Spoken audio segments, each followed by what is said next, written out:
Well, it's cold outside, and we are getting ready to go to Detroit, an even colder place, I think.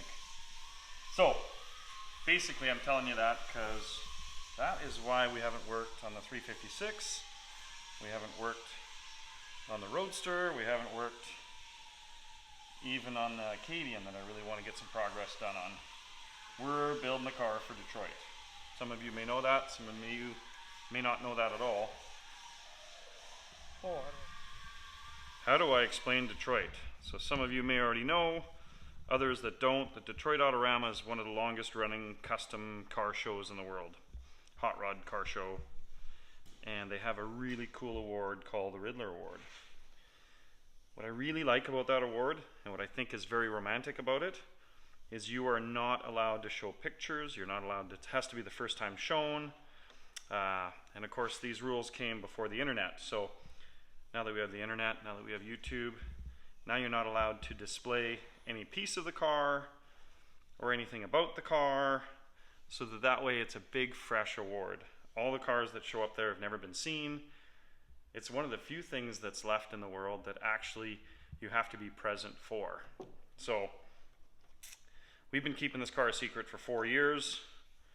We're in the last 3 weeks of finishing it. I am sanding the hood right now that we can't show you. And that's basically our excuse for not showing you a lot of the stuff that we've been doing, because we have all hands on deck.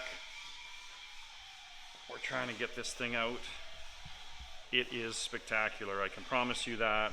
You'll be the first to see it, because we will, the minute we're allowed to show any pictures on the internet, we've already got a video built that will show you a lot of what makes this car absolutely amazing. So if you like amazing cars, if you like sort of trend-setting stuff, if you're curious about what's brand new in the industry, stay tuned for that. And in the meantime, what we're going to do is give you an update on the Angry Bus project, because it's a very, very close to driving, and I'm thinking even within this episode we'll show it to you driving, which is super cool.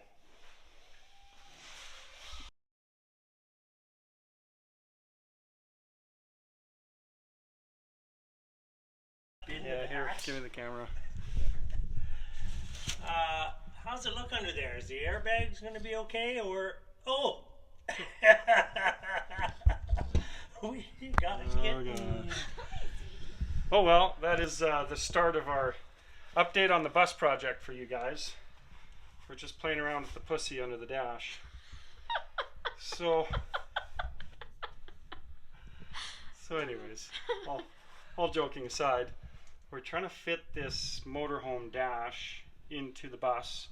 We feel it'll be really, really nice to have the gauges all function as they should, the air conditioning controls as they should. We feel we can put most of the ducting back in, or create ducting to make it work as if it's factory. You can see how the engine ended up fitting here. Teresa, if you want to just go down there. The engine fits pretty good.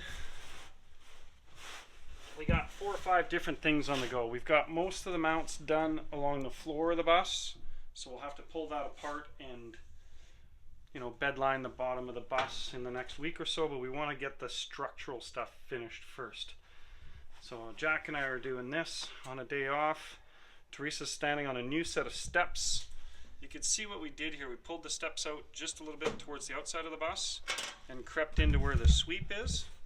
The reason we did that is because we feel that the passenger seat in this bus is going to be very close to where I am right now, so that you can actually get past it into the motorhome part and still have these old doors. We didn't want to redesign the doors. Sorry. Don't we all get distracted by pussies? So we need to take a chunk of this corner out, and then we're going to be good. Yeah. So we're working on small margins. We've got the dash, so it's just tilted this way a little bit. We've cut out a lot of the sections of the bus. We're almost at the limit of it, so we're going to try to raise this side by another 3/4 of an inch. That should make it really nice when you're sitting in there driving. It should also get your eyes to be able to look at the gauges as well as outside the front of the bus. Yeah, so we'll show you what we're up to in the next little bit on this thing, and we'll get you caught up. Hopefully have it driving in the next 2 or 3 episodes.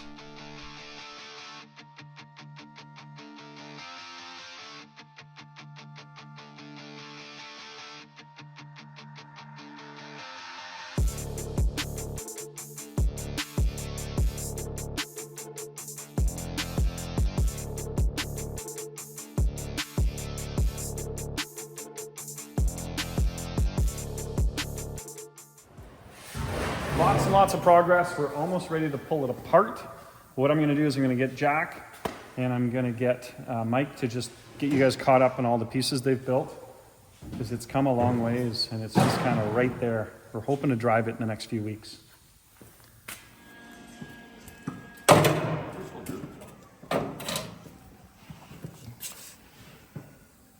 Well, Mikey, what's up? Oh, some more sheet metal work in here going on. Got a couple tabs welded on for the dashboard. Looks like you've done a lot of sheet metal work since our last. Yeah, we finished off the floor. Built a little cover for the doghouse. Got kind of some braces going on in the pillars there. You got the whole firewall done since the last time we checked in. The So, whole firewall's done. The floors are all done. how involved was all that? Well, there's a lot of work. Making all this and sheeting all this in, and we built a little floor here. Quite a bit of work's been going on here. Engine cover to fit real nice. And yeah, we're just working on fitting the dash now. So we're building some brackets for the dashboard, which is behind you over there. Mm-hmm. We're getting ready to fit that in again and weld a couple more tabs on. How about that? What do you? Oh, new stairs too. New stairs. So what was going on there? So the frame rail that we're using, for the chassis we're using, the frame sticks out quite a bit further. So we had to redesign the stairs, basically, so it doesn't interfere with the frame now. That's a pretty trick. Some nice work, fellas. Hey, where's Jack? We got to give him some credit. Built some stanchions there for the body mounts. That's all new since you've seen it last. The kick panels are all new. Kick panel's new. Tons of new stuff.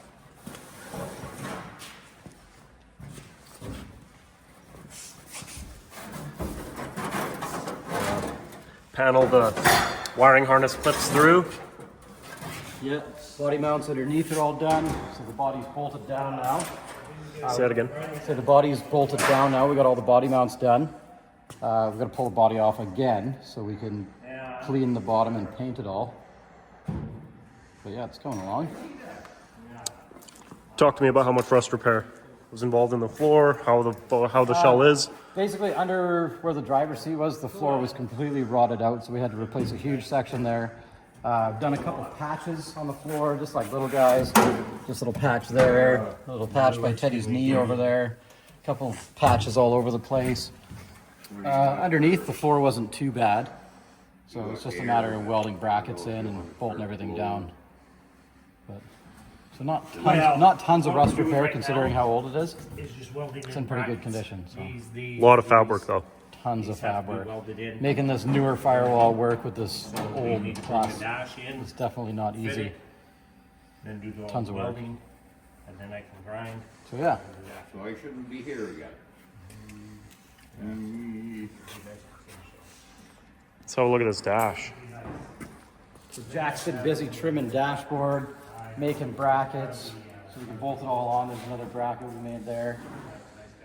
Basically cut this whole side off, trim the top panel back, so we can inset it as deep as possible into the bus chassis. Well, I tried twice.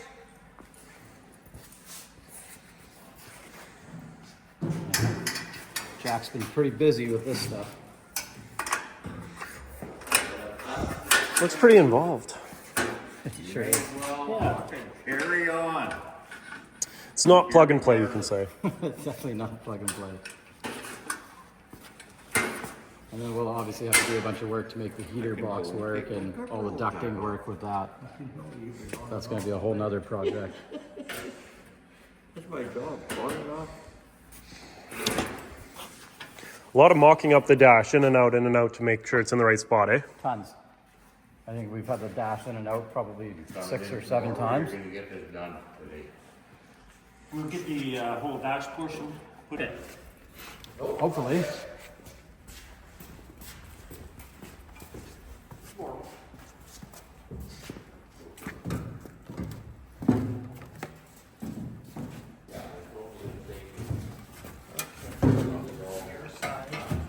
First.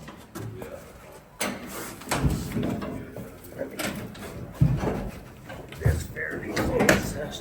right on those lips, just nice. Yeah, look at that. So you're in there? I'm in there. Very good. I like the level, I like the way it looks, and then the plates. Yeah.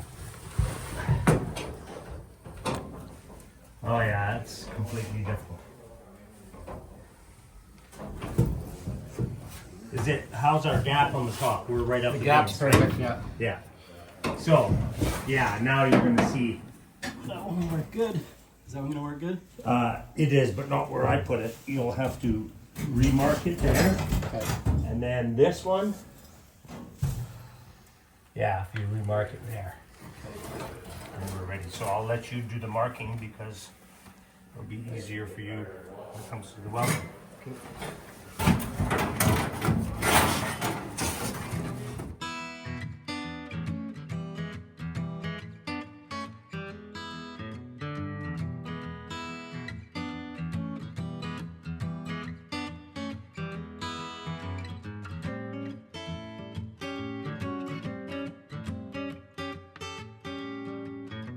Fit this into place, just kind of hammer it into place and get it there. Because this one's curved. This whole thing is curved. Let's make that fit first. Let's make that fit first. Yeah, exactly. I think the short answer is going to be You that see we're the- going to take that profile Yeah. and just basically bend this over a piece of like a welding gas Oh kind yeah. of curve. Oh, okay. So I'll make the Create a round profile up surface. with my welding rod I got. Yeah. Right? Yeah, and we'll help you there for sure. And then just get it curved into that shape. Yeah. Yeah. Well, trying to get it curved into submission to fit our profile. We're close, but we need to make it a little more rounder and a little more smoother. So we're going to work it in the vise a little bit.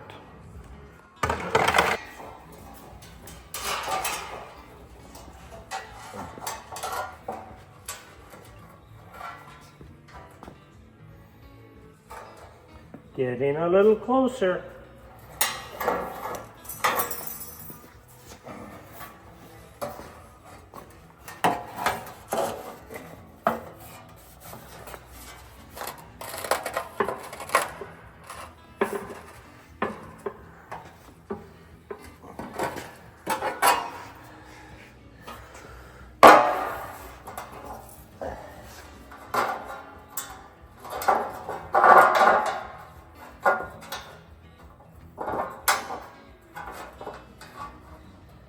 Starting to look pretty good there. That tool is neat.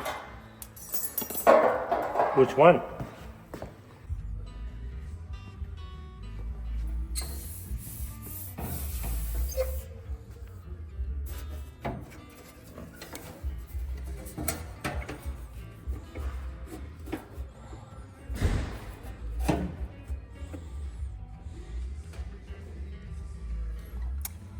Well, we need a better profile.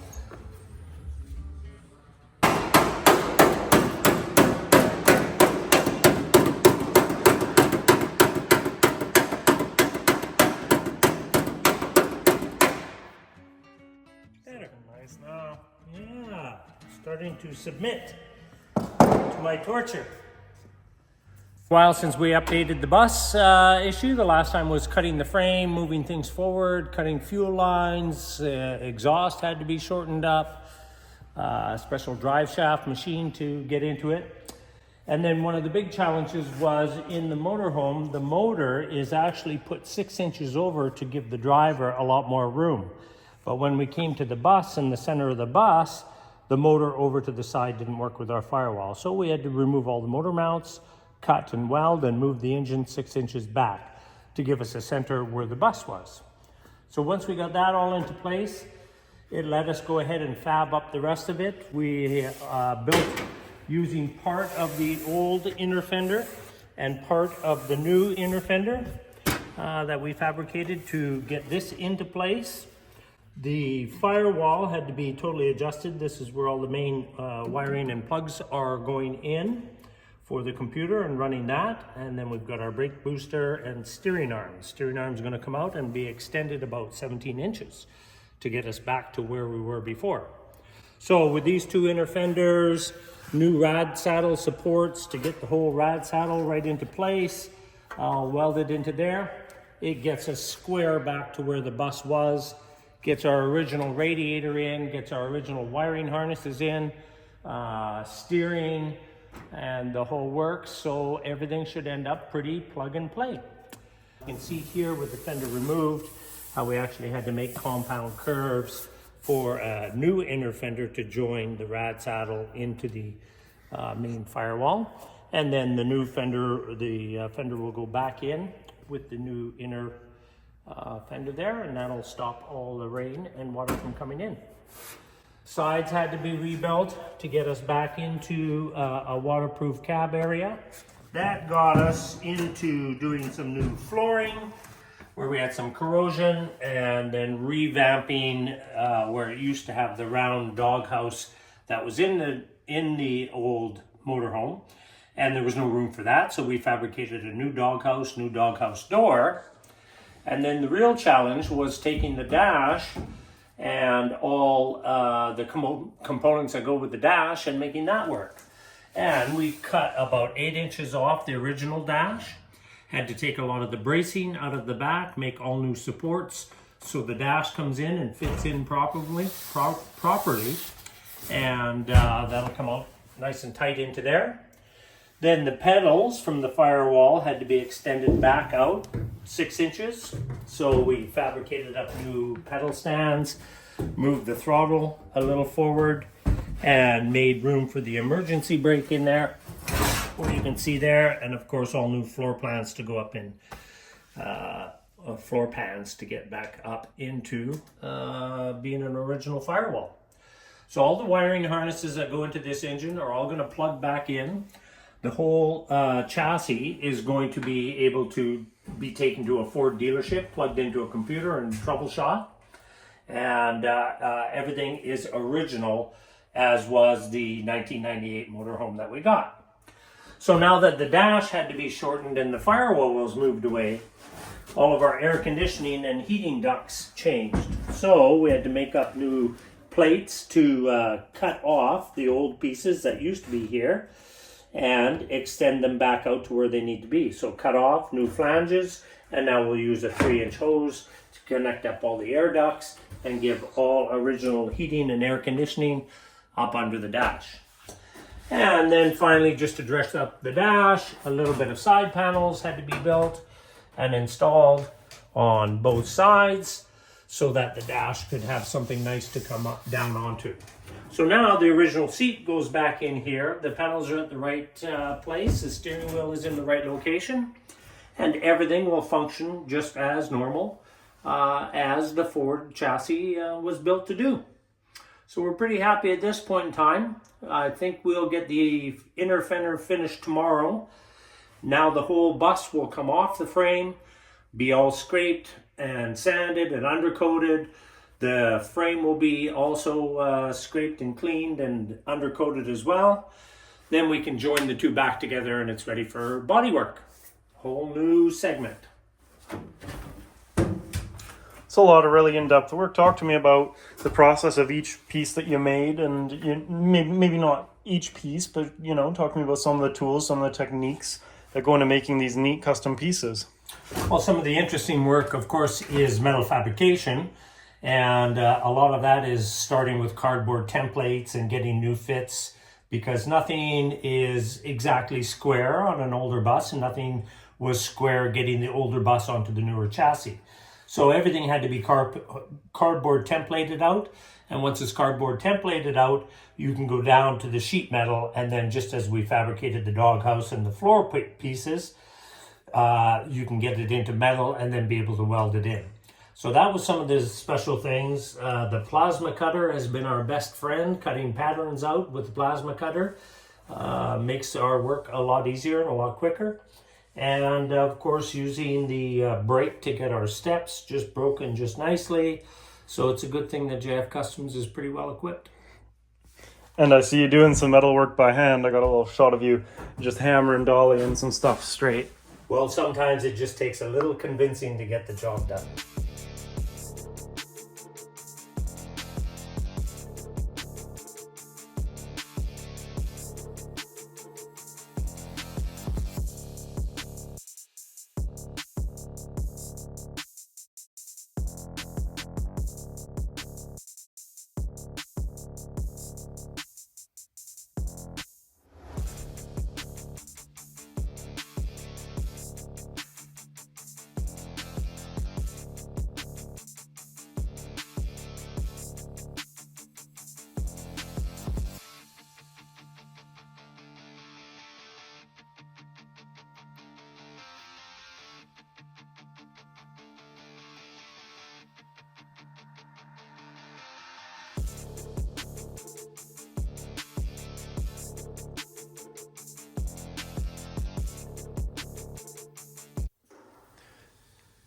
So that's your update on the angry bus getting less and less angry by the day.